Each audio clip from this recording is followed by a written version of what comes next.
바쁜 게 현대 특징이라고 해요. 바쁘게 저도 바쁘고 아마 여러분들도 바쁘게 사는 삶이 현대인들의 특징이다. 바쁘게 살다 보니까 세상이 어떻게 돌아가는지에 관심을 가질 겨를이 없습니다. 벌써 주일이야, 벌써 11시야, 이렇게 아마 여러분들 오늘 혹시 벌써 일요일이 됐네, 이렇게 생각하시면 혹시 길지 모르겠는데 그렇게 바쁘게 우리가 살고 있습니다. 근데 세상은 우리에게 희망적으로 이렇게 돌아가고 있지 않은 것 같아요. 물론 큰 관심을 갖지 않고 사는 것이 또 우리이긴 하지만 세상은 우리에게 희망이다, 희망적이다. 앞으로 1년 또는 5년 후면 좋아질 것이다. 이런 데 대해서 우리가 점수를 크게 줄 수 없는 것이 오늘 우리가 살고 있는 오늘의 현실이 아닌가 싶습니다. 우리나라만 해도 성주 참외 얼마나 맛있어요. 근데 성주에 지금 사는 분들이 많이 화가 나 있는 것을 여러분이 아실 겁니다. 생전에 들어보지도 못했던 사드라고 하는 미사일 무기 방어하는 무기 체계가 성주에 배치된다고 하면서 성주 분들이나 또 우리 국민들 가운데 또 좀 화가 나 있는 분들이 꽤 많이 계시고, 그리고 이제 그거 배치한다고 하니까 신문에 보니까 우리 주변 국가들 중국이나 러시아도 우리나라에 그거 배치하면 자기들도 가만히 안 있겠다, 이렇게 뉴스를 제가 읽은 적이 있습니다.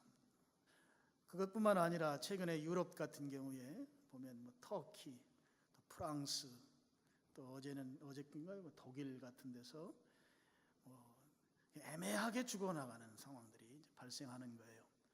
그 테러에 의해서, 또 자살폭탄 테러에 의해서 이유도 없이 내가 왜 죽어야 되는지, 왜 부상당해야 되는지 그런 거 없이 그냥 사람들이 많이 죽고 다치고 오늘의 현실입니다. 불안하죠. 우리 한국에 살고 있지만 우리도 역시 불안한 것이 오늘 현실인 것 같습니다. 얼마 전에 제가 텔레비전 뉴스에서 블랙박스 있잖아요. 차량 블랙박스 영상을 보여주는 걸 제가 잠깐 본 적이 있어요.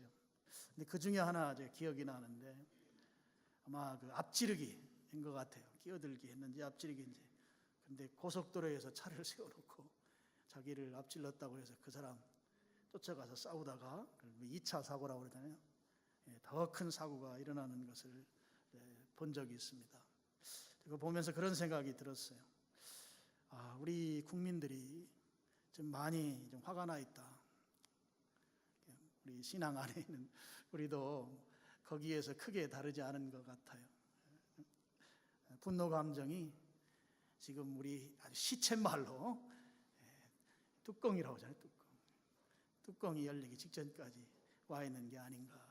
오늘 우리 시대에 참 욕구불만, 또 세상 돌아가는 것에 대해서 내가 손해보고 피해자이고, 또 이런 사람들이 분노 속에 서로 우리 오늘 시대를 살아가고 있는 것 같아요. 그래서 누가 나 좀 한 대 때려줘라 속에서 불같은 그 분노 감정에 의해서 아주 폭발 직전을 오늘 우리가 살아가고 있지 않는가, 그런 생각을 해보면서 이렇게 살면 주님께서 우리에게 주신 수명이 있잖아요. 제명대로 살지 못하지 않겠나, 이런 생각들도 동시에 해봤습니다. 하면서 오늘 말씀을 이런 말씀을 나누고 싶었어요.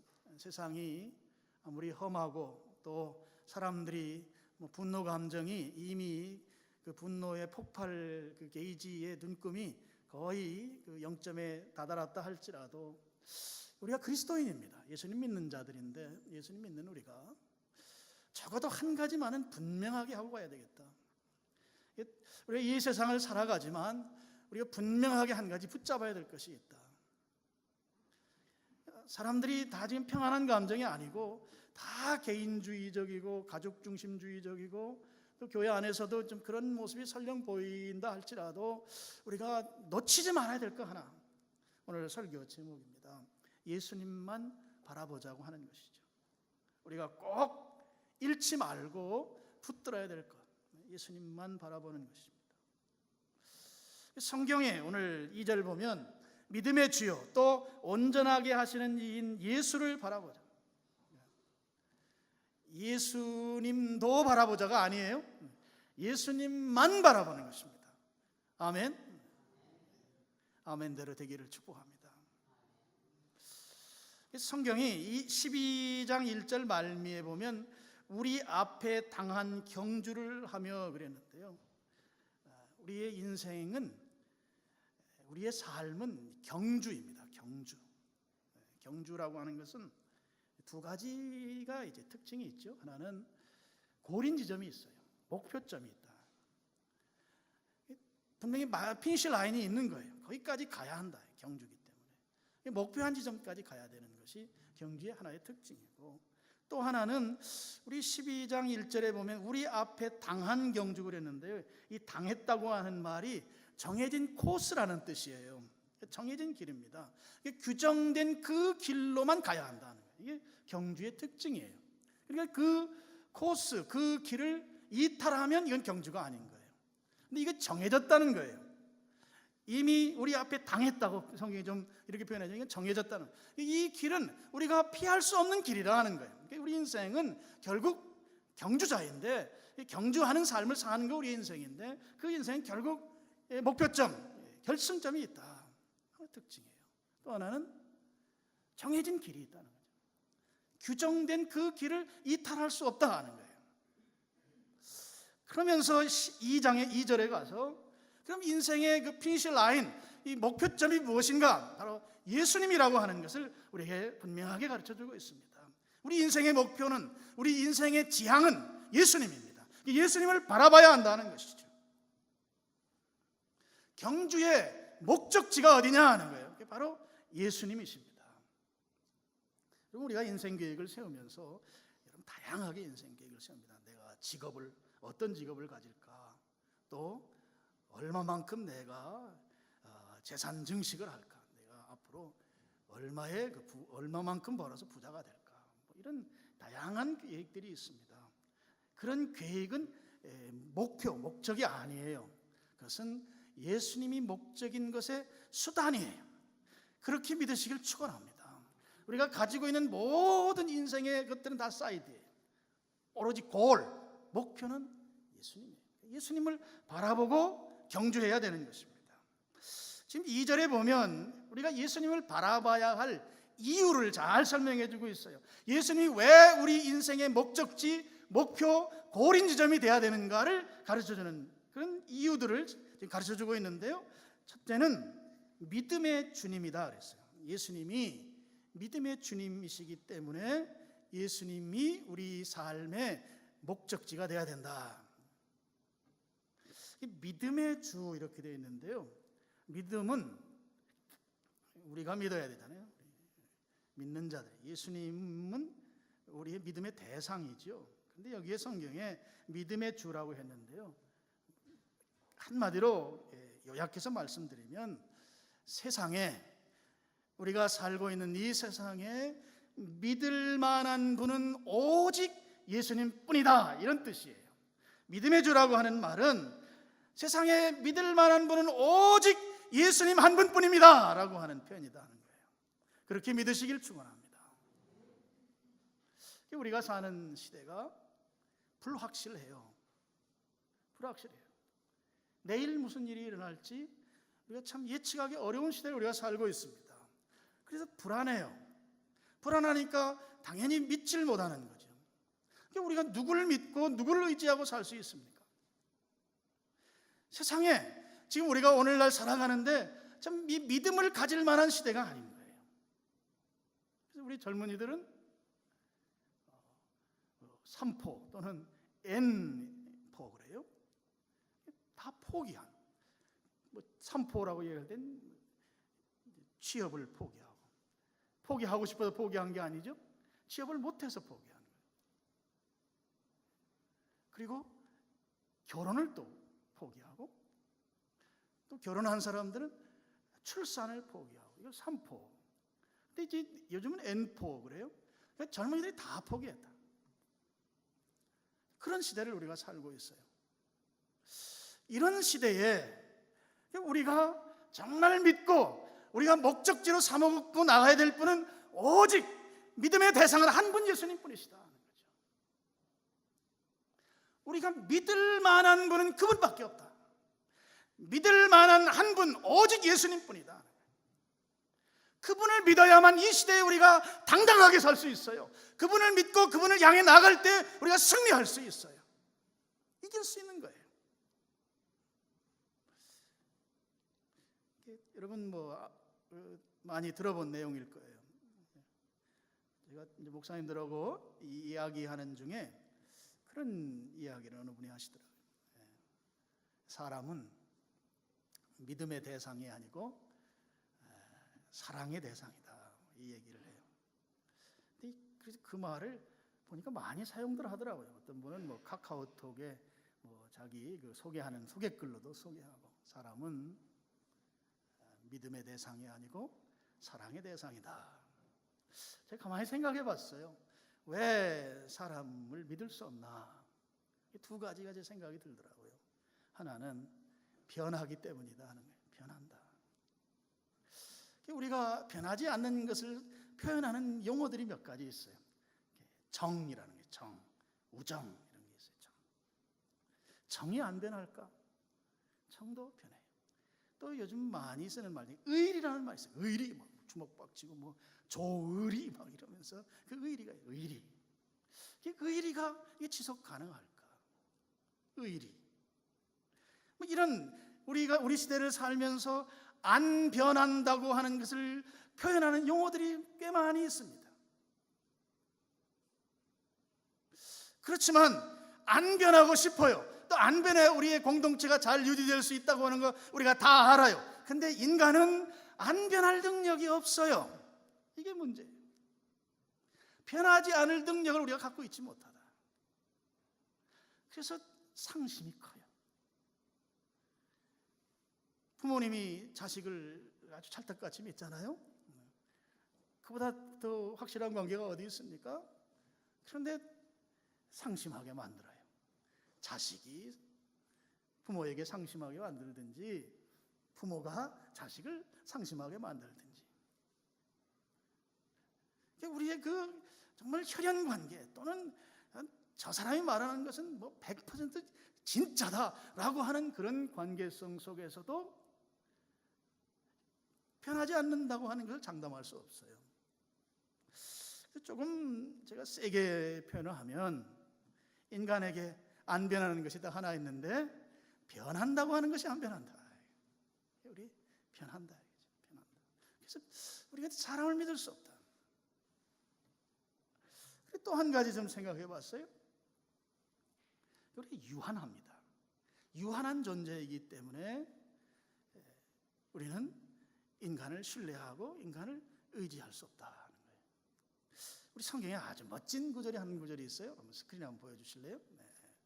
보이시면 이사야서 2장 22절이 보입니다. 우리 같이 한번 합독하겠습니다. 시작.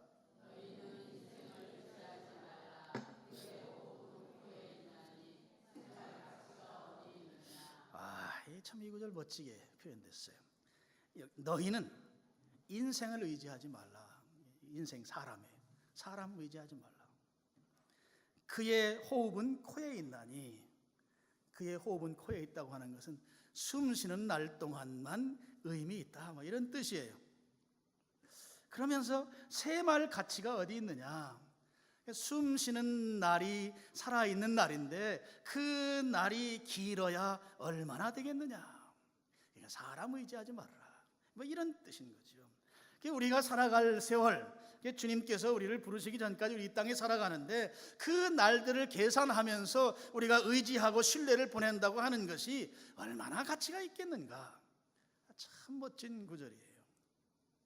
우리가 100년을 제대로 살기가 힘들잖아요. 제가 아침에 교회 오면서 극동방송 듣는데, 우리가 죽기 10년에서 15년은 그냥 골골 앓아서 사람 노릇 못하다가 죽는다, 그렇게 어느 목사님 설교를 하시더라고요. 그래서 건강 나이가 중요하다. 15년 길면, 또 짧으면 10년을 사람 노릇을 못하다가 죽는다. 그래서 그리스도인들은 사흘만 앓다가 천국 가자. 사흘만 앓다 천국 가자는 이제 제가 만들어낸 말이에요. 왜 사흘인가 하면 혹시 자제들이 외국에 가 있으면 비행기 타고 와야 되니까 사흘. 그래서 와서 장례식 치르더라고요. 그렇게 되기를 축원합니다. 이게 지금 죽을 때 그렇게 멋지게 죽어야 된다고 생각이 들어요. 다른 이야기입니다. 어쨌든 우리가 긴 세월을 살지 못하는데 100년도 채 못 살면서 그 삶이 이렇게 유한하고 제한적인데 거기에 믿음을 줄 수 없다. 믿어봐야 좀 어떻게 되면 그야말로 그 믿음이 허망한 믿음이 되는 거예요.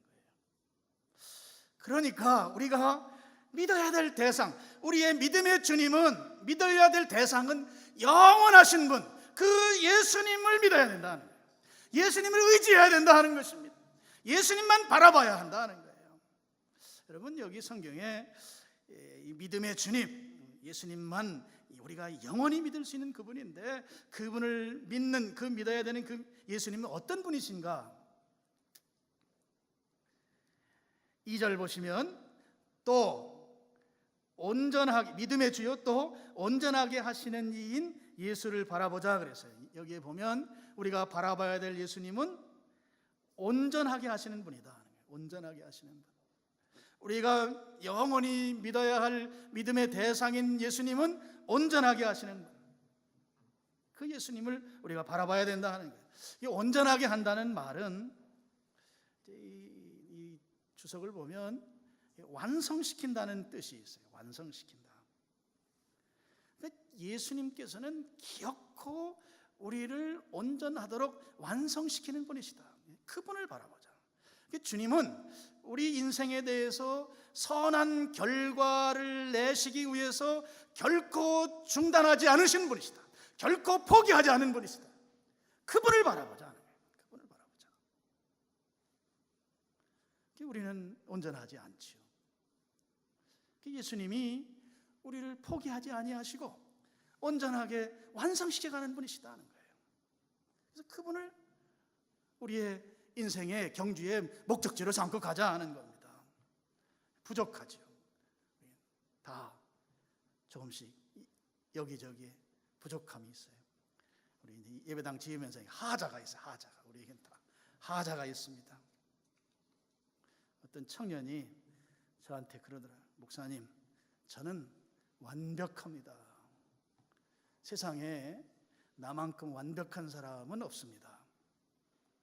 제가 뭐가 완벽하냐 그랬더니 저는 꿀릴 게 한 가지도 없는 사람입니다. 그러냐? 근데 그날 오후 늦게 저한테 전화가 왔어요. 목사님, 오늘 제가 발을 헛디뎌서 발가락이 골절돼 가지고 제가 기부스를 하고 있습니다.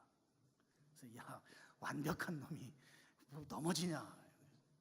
그러고 지나갔는데 우리 스스로가 나는 꽤 괜찮다. 나는 그래도 이 땅에 사는 사람들 중에서는 그래도 상위 클래스에 있다. 완벽하다. 그렇게 생각할 수 있어요. 여러분 중에 혹시 거울 앞에서 옷 입고 폼 잡는 분들 계십니까? 거울 앞에서 오늘 교회 오시기 전에 야, 이 정도 뭐 흔히 하는 옷걸이면 괜찮다. 그러면서 앞에 쳐다보고 뒤 쳐다보고 옆에 쳐다보면서 한번 어깨에다 힘 주신 분들 혹시 계세요? 젊었을 때는 그래 괜찮아. 그래도 꿀릴 게 없어. 뭐 할 수 있습니다. 근데 세월이 가면 세월 앞에 장사가 없어요. 결함이 생기기 시작하는 거예요. 이미 나이 먹은 분들은 여기에 다 동의할 거예요. 나이가 먹어보니 이제 그동안엔 뭐 AS도 가능하고 뭐 보수도 되고 뭐 추가 공사도 할 수 있었지만 이제는 공사해도 회복이 안 되는 하자가 발생하기 시작하는 거예요. 우리는 부족한 존재예요. 어깨에 힘을 주고 뭐 말을 아무리 거창하게 하고 뭐 세상에 자기보다 더 잘난 사람 한 사람도 없는 것처럼 폼을 잡을지라도 다 결핍이 있어요. 하자가 있어요. 여러분, 무엇보다도 우리에게 이 온전하지 못한 것이 우리의 본질인데요, 이 본질, 온전하지 못한 게 만든 근원적인 것이 있습니다. 그 무엇인가 하면 죄 때문이에요.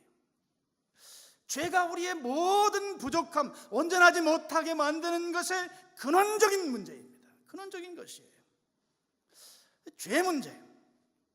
죄라고 하는 것은 하나님과 분리된 것을 말해요. 그러니까 하나님과 이 분리된 데서 오는 것에서 우리에게 있어서 이 부족함, 결핍을 만들어낸다는 거예요. 이 문제가 해결되어야만 지금 예수님께서 말씀하신 온전하게 하시는 예수님을 바라보는 데 적합하게 되는 것입니다. 성경은 죄 문제에 관해서 조금도 애누리가 없어요. 죄는 죽어야 돼요. 죄의 삭슨 사망이에요.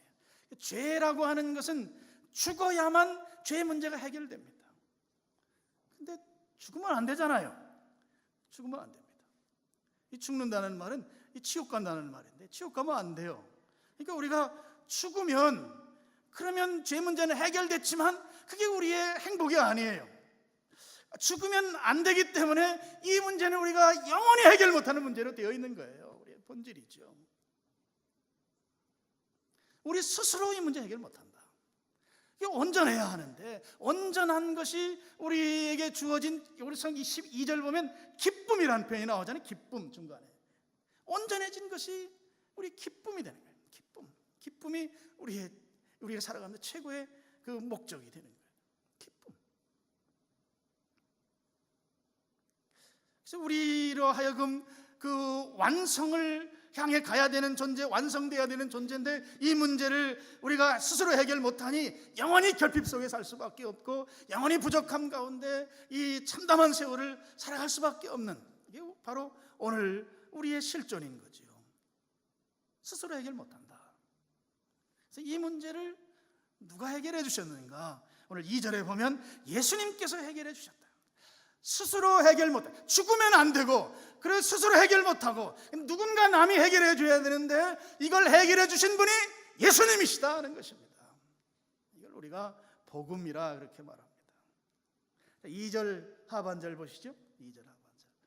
그는 그 안에 있는 기쁨을 위하여, 그 앞에 있는 기쁨을 위하여 십자가를 참으사 부끄러움을 개의치 아니하시더니 하나님 보호자 우편에 앉으셨느니라. 여기에 보면 십자가를 참으사 부끄러움을 개의치 아니하셨다. 이 십자가는 정말 수치의 대명사, 온갖 수치의 대명사와 같은 것입니다. 예수님께서 모든 수치를 다 십자가 위에서 껴안으셨다 하는 거죠. 예수님께서 내가 해결하지 못할 이 죄의 문제를 해결해 주시기 위해서 십자가에서 모든 고난을 대신 예수님이 받으시고, 그리고 내가 죽어야 될 것을 예수님이 대신 죽어주시고, 그리고 죽는 것으로 끝나면 그 예수님이 대신 죽었다고 하는 것이 증명이 되지 않잖아요. 다시 살아나셨어요. 예수님 부활하심으로 내가 내 대신 죽었다고 하는 것을 확증하셨단 말이죠. 부활하셔서 우리로 하여금 온전한 삶을 살도록 그렇게 길을 열어주셨다는 거예요. 그래서 우리의 인생이 경주하는 삶, 경주하는 인생길인데, 목적지가 예수님이 되어야 된다. 하나님께서 우리의 인생을 천국 소환할 때까지 이 땅에서 예수님을 목적지 삼아서 그 길을 믿음의 길로, 믿음으로 나가야 된다는 거예요. 성경은 이런 표현을 쓰고 있습니다. 1절에 보면 이러므로 우리에게 구름같이 둘러싼 허다한 증인들이 있으니 모든 무거운 것과 얽매이기 쉬운 죄를 벗어버리고 인내로서 우리 앞에 당한 경주를 하여, 이렇게 되어 있어요. 이 경주길에 모든 무거운 것과 얽매이기 쉬운 죄를 벗어버려라 그랬어요. 경주하는데 거추장스러운 것들, 경주를 제대로 하지 못하게 회방하는 것들을 다 내려놓으라는 거죠. 그래야 잘 달릴 수 있다는 겁니다. 모든 무거운 것, 이게 무거운 짐 보따리를 말하는 건데요, 예수님을 목적지로 삼아서 가는데 지장을 초래하는 모든 것들이에요. 여러분 이해하기 쉽도록 바꿔 설명을 드리면, 내가 예배 생활을 하는데, 예배 드리는데, 오늘도 마찬가지예요. 주일 예배를 드리는데 그 예배의 삶에 지장을 초래하는 모든 것들, 그것이 각자 다를 수 있어요. 무엇이 내 예배 생활을 회방하는가, 무엇이 내 예배 생활을 어렵게 만드는가, 그 요소들, 각자 다른 요소들, 그것을 내려놓으라는 것이죠. 그래야 경주 제대로 한다는 겁니다. 얽매이기 쉬운 죄, 이렇게 얽매이기 쉬운 죄. 내가 주님께로 나아가는데 이 경주의 길에서 가다가 돌뿌리에 걸려 넘어지게 만드는 나의 약한 부분이 있어요. 내가 쉽게 넘어지는, 내 인생길에 쉽게 넘어지는 약한 부분들, 역시 다 개인별로 다를 수 있습니다. 그것을 내려놓아야 경주를 잘할 수 있게 된다 하는 거예요. 3절에 보면 또 한 가지를 언급해요. 3절, 너희가 피곤하여 낙심하지 않기 위하여, 이렇게 나옵니다. 너희가, 너희는 믿는 자들을 말하죠. 우리 성도들입니다. 피곤해요. 이 피곤은 체력적인 부분으로 볼 수 있어요. 피곤하다, 체력적으로 힘에 부치는 거예요. 그리고 낙심한다, 마음의 근심거리를 말해요. 그럼 이 두 가지를 합치면 주님을 향해서 목적을 향해 가는데 그 가는 길을 지치게 만드는 요소들을 말하는 거예요. 그러니까 어제 같으면 내가 100m를 달리는데 한 20초에 달렸다. 근데 오늘 가려고 하니까 1시간을 가도 100m 피니시 라인 결승점을 못 가는, 지치게 만드는, 피곤해서 또 낙심해서 마음의 근심 때문에 앞으로 갈 수 없는 거예요.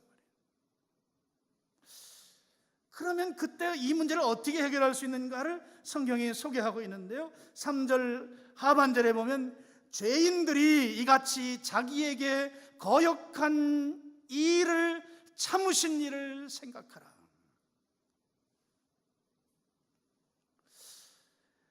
죄인들이 자기에게 거역한 일을 참으신 이, 바로 예수님이시죠. 그 예수님을 생각하라는 거예요. 우리가 뭐 생각할 수 있잖아요. 이것은 그냥 그래? 그냥 우리가 어떤 한 가지 정보를 그냥 내가 한쪽 귀로 듣고 한쪽 귀로 흘려보내는 그런 생각을 말하는 게 아닙니다. 또 나와는 무관하게 뭐 제3자적인 입장에서 어떤 것을 보고 그것에 대해서 내가 인식하는 걸 말하는 게 아니에요. 여기에서 이 나를 자기를 거역한 이 일을 참으신 일을, 이분을 생각하라고 하는 이 표현은 예수님께서 십자가에서 수치와 모욕을 당했습니다. 근데 그 수치와 모욕, 조롱과 손가락질, 예수님이 모든 그 어려움을 다 당한 것이 바로 나 때문이다라고 생각하는 거예요. 내 자녀들 때문에, 우리 교인들 때문에, 나를 보면서 우리들이 아니고 나 때문이다, 나 때문이다, 나 때문이다. 예수님이 십자가에서 왜 수치를 당했어요? 나 때문이에요. 예수님이 왜 손가락질을 당했어요? 나 때문이에요. 나같이 이렇게 아무런 쓸모조차 없는 존재를 위해서 예수님이 그곳에서 고난당하고 그곳에서 수치를 당했다. 나 때문이다 하는 거예요. 나 때문이다. 예수님이 마지못해 그거 당한 거 아니에요. 피할 수 없어서 당한 게 아니에요. 예수님은 12영도 되되는 존재들을 통해서 그들을 다 한꺼번에 쓸어서 그들을 다 몰아낼 수 있는 분이었어요. 예수님 그렇게 하지 않으셨어요. 저항하지 않으셨어요. 도살장에 끌려가는 양처럼 묵묵히 그 일을 감당하셨어요. 왜 그렇게 하셨어요? 나 때문에 그렇게 하신 거예요. 나 때문에. 때문이에요. 예수님 책찍에 맞으셨어요. 왜 책찍에 맞았어요? 나를 살리시기 위한 것이에요. 예수님이 책찍에 맞음으로 나는 나음을 입었다. 여러분, 예수님께서 책찍에 맞으셨기 때문에 내가 나을 수 있었던 것이에요. 나 때문이에요. 손과 발에 못을 박히셨어요. 옆구리에 창을 찔리셨어요. 왜 그러셨어요? 나 때문에 그러신 거예요. 여기에 우리라고 하는 범위를 넓히지 말길 바랍니다. 생각은, 여기서 생각하라고 하는 것은 예수님이 나 때문에 그렇게 고난당하셨다. 나 때문에.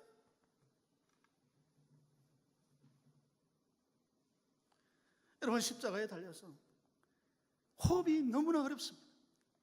호흡할 수가 없어요. 이 횡격막에 눌려가지고 체중에 눌려서 호흡하려면 몸을 위로 이렇게 세워야 돼요. 몸을 위로 올려야 돼요. 들이쉬는 숨은 쉬운데 낼 숨을 못 쉬니까 그 안에 이산화탄소가 가득 차는 거예요. 그래서 엄청난 고통을 당하시면서 결국은 그것 때문에 극심한 고통 속에서 결국 죽음 앞에 이를 수밖에 없는 그 고통을 왜 당하셨냐고. 나 때문이란 말이에요. 나 때문이란 말이에요.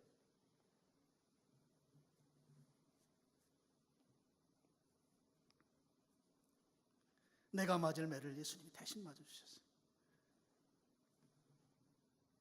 내가 죽어야 할 그 십자가에 예수님 달리신 거예요. 예수님은 나를 위해 다 내놓으셨어요. 다 포기하셨어요.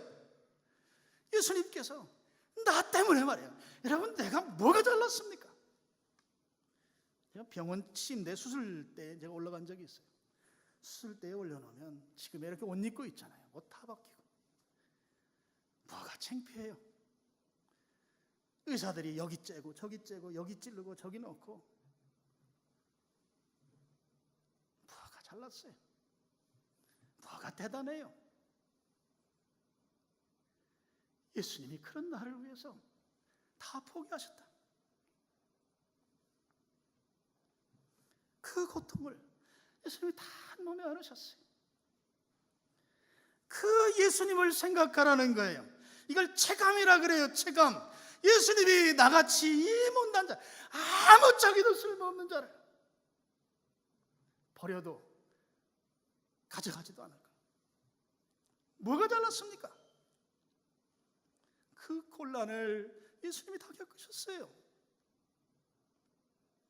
이거 생각하면 어떻게 너희가 낙심할 수 있는가? 어떻게 너희가 피곤할 수 있는가?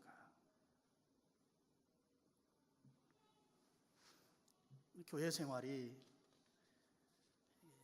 이렇게 직분을 가지고 감당하다 보면 참 쉽지 않지요. 그냥 예배만 출석하면 그래도 그냥 다닐만 해요, 교회. 근데 이제 직분을 갖게 되면 이제 그때부터는 간단치가 않아요. 우리가 그래서 흔히 저는 백인백색이다. 다 생각이 다 달라요. 그러니까 표현도 다 다르고. 하다 보면 이 사람이 이 생각, 저 사람은 저 생각, 또 같이 하자고 해놓고 너만 해라 하고 다 집에 가버리고 이게 이렇단 말이에요. 그러니까 피곤해요. 지치게 만드는 거예요. 낙심하게 만드는 거예요. 그럼 저는 그렇게 여러분에게 말씀드리고 싶어요. 촛불 있잖아요.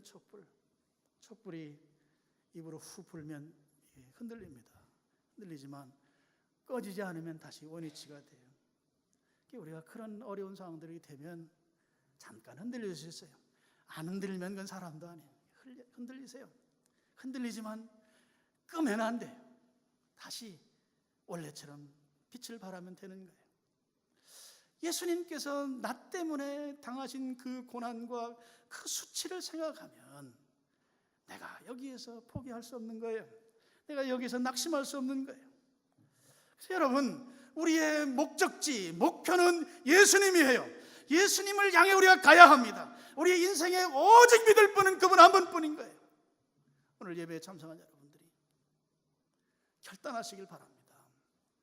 내가 사업에 성공하는 거, 내가 좋은 어떤 고시에 패스하는 거, 직장에 취직하는 거, 돈을 얼마 버는 거, 이건 다 수단의 목표가 아니에요. 목표는 예수님, 그분이 내 목적지가 돼서 거기로 향해 가는 수단으로 하는 것입니다. 말씀의 결론입니다. 그럼 예수님을 바라보고 그 목적지를 향해 경주한 자는 어떤 결과를 얻는가 하는 거예요.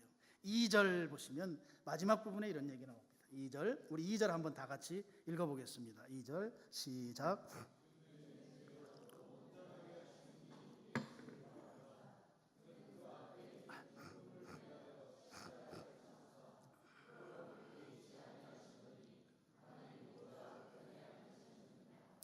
거기 마지막에 하나님 보좌 우편에 앉으셔요. 예수님은 지금 하나님 보좌 우편에 앉아 계셔요. 예수님이 하나님과 동석하고 계시다 하는 거예요. 성경에 놀라운 말씀이 있어요. 요한계시록 3장 21절 한번 보여주세요. 같이 한번 읽어보겠습니다. 시작. 이기는 그에게는 내가 내 보좌에 함께 앉게 하여 주기를, 내가 아버지 보좌에 함께 앉은 것과 같이 하리라. 이기는 이 신앙의 경주에서 승리한 자, 목적지까지 다다른 자는 나는 예수님이에요. 내가 내 보좌에 함께 앉게 하여 주기를. 예수님의 보좌에 동석시킨다는 거예요. 주기를 내가 이기고 아버지 보좌에 함께 앉은 것과 같이 하리라. 지금 예수님은 하나님 아버지와 함께 동석해 있습니다. 함께 앉아 있어요. 그런데 이기는 자들, 승리한 자들, 예수님을 바라보고 이 경주에서 승리한 자들은 어디에 앉아요? 예수님의 보좌에 앉는 거예요. 예수님의 보좌에 동석했다고 하는 것은 아버지 하나님과 동석했다는 거예요. 이 대단한 프라이드. 여러분, 이게 보통 우리가 아니에요. 옆에 분에게 한번 얘기해 보세요. 나는 보통 사람이 아니다. 예수님하고 같이 앉은 사람, 하나님의 자리에 같이 앉는 사람. 이게 보통입니까? 이게 까불지 마라. 예수님 자리에 앉아요. 저 말석에 앉아도 감사할 텐데 그 자리에 동석한다고요. 동석. 이기는 자에서 이기는 자, 경주를 승리한 자예요. 그러면 우리가 가는 이 믿음의 경주의 길은 막 쭉 뻗은 8차선 대로가 아니라고 하는 것을 우리가 알 수 있어요. 이 믿음의 길은 좀 불편해요. 또 가다가 좀 꼬불꼬불해서 좀 잘 챙겨가지 않으면 넘어질 수 있는 길이에요. 또 험한 길이어서 발을 헛디디면 부상당할 수 있는 길이에요. 그 길이 믿음의 길이에요. 그 길을 우리가 지치지 아니하고 또 다른 길로 들어가지 아니하고 그 길을 잘 가면 하나님과 동석한다. 그때 모르는 체 하지 말고 서로 친하게 잘 지낼 수 있기를 바랍니다. 하나만 더 말씀드리고 말씀을 마치겠습니다. 우리가 믿음의 길을 가는데 1절에 보면 우리에게 구름같이 둘러싼 허다한 증인들이 있다 이랬어요. 우리의 믿음의 길은 초행길이 아니다. 나는 초행길이지만 이미 믿음의 선배들이 그 길을 가놓았다. 여러분 히브리서 11장에 그 믿음의 선배들을 다 소개해 놓고 있어요. 먼저 간 사람들이 있다. 그러니까 그 사람들은 우리가 가야 할 길에 샘플과 같은 존재예요. 복이에요. 복이. 그러니까 우리가 가다가 힘들어서 낙심이 되면 그 믿음의 선배들은 그때 어떻게 했지? 그거 보고 우리가 고쳐가는 거. 이때 이 산을 넘으니까 아주 좋은 곳이 있구나. 그 기대를 가지고 믿음으로 그 산을 넘어가고 말이죠. 그래서 우리는 믿음의 선배들은 좀 우리보다 더 많이 수고하고 그랬지만 우리는 그 선배들이 간 길이 있기 때문에 우리 그 길을 쫓아가면 되는 것이죠. 그분들이 믿음으로 승리한 길을 내가 뒤쫓아가면 되는 거예요. 그래서 믿음의 길을 갈 수 있도록 주님께서 당한 경주, 이미 정해진 길을 우리에게 가게 하는데 기어코 그 길을 가서 이기게 만드시는 주님, 그 예수님을 오늘 여러분들이 마음속 깊이 새기시고 또 오늘 이 시대를 예수님을 바라보고 그분을 목적지 삼아서 승리해 나가는 여러분 되기를 주님의 이름으로 축원합니다.